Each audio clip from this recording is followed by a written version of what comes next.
उधर यूपी उत्तराखंड के बीच 21 सालों से चले आ रहे परिसंपत्ति विवाद का सुलझना कांग्रेस को पच नहीं रहा। कांग्रेस नेता लगातार समझौते को लेकर भाजपा और सीएम पुष्कर सिंह धामी पर निशाना साध रहे हैं।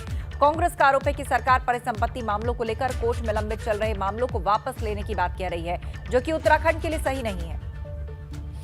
कांग्रेस ने परिसंपत्ति विवाद को लेकर धामी सरकार को चेतावनी भरे लहजे में कहा है कि अगर धामी सरकार अपने तरीके से परिसंपत्ति विवाद को सुलझाने के लिए कोर्ट में लंबित मामलों को वापस लेगी तो वहीं कांग्रेस कोर्ट में इसका विरोध करेगी और कोर्ट के सामने आपत्ति दर्ज कराएगी।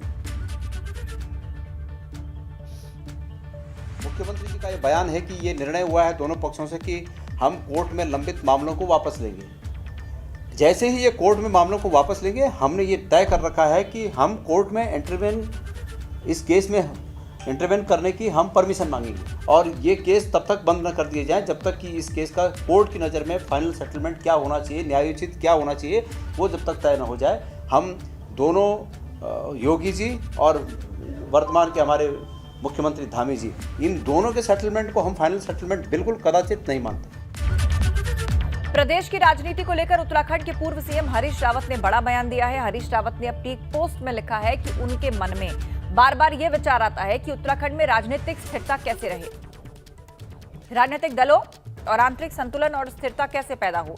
जब स्थिरता नहीं होती तो विकास नहीं होता, केवल बातें होती हैं। उन्होंने कहा, मैं पिछले 21 साल के इतिहास को यदि देखूं तो मुझे लगता है कि उत्तराखंड के अंदर राजनीतिक अस्थिरता पहले दिन से ही हावी है। उत्तराखंड में हर राजनीतिक दल में इतने लोग हैं कि सबको साथ लेकर चलना उनके लिए कठिन है। कांग्रेस और भाजपा जैसी पार्टियों के लिए तो ये और भी मुश्किल होता जा रहा है। केंद्र सरकार का यह फैसला कि राज्य में गठित होने वाले मंत्रिमंडल की संख्या कितनी हो, उससे छोटे राज्यों के सामने और ज्यादा दिक्कत पैदा होती है। उत्तराखंड जैसे राज्यों में मंत्री 12 बनाए जा सकते हैं, मगर विभाग तो सारे हैं जो बड़े राज्यों में हैं। सचिव भी उतने ही हैं जितने सब राज्यों में हैं, मगर एक एक मंत्री कई कई विभागों को संभालते हैं, जिससे मंत्रियों का छोटे विभागों पर फोकस नहीं होता और उनकी ग्रोथ पर असर पड़ रहा है।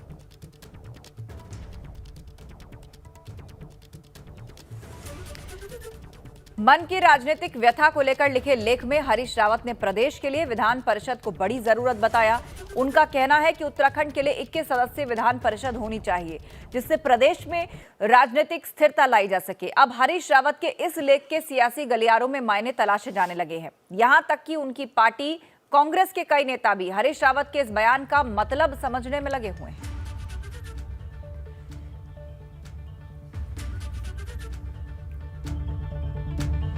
और अब वक्त हो गया है धुआंधार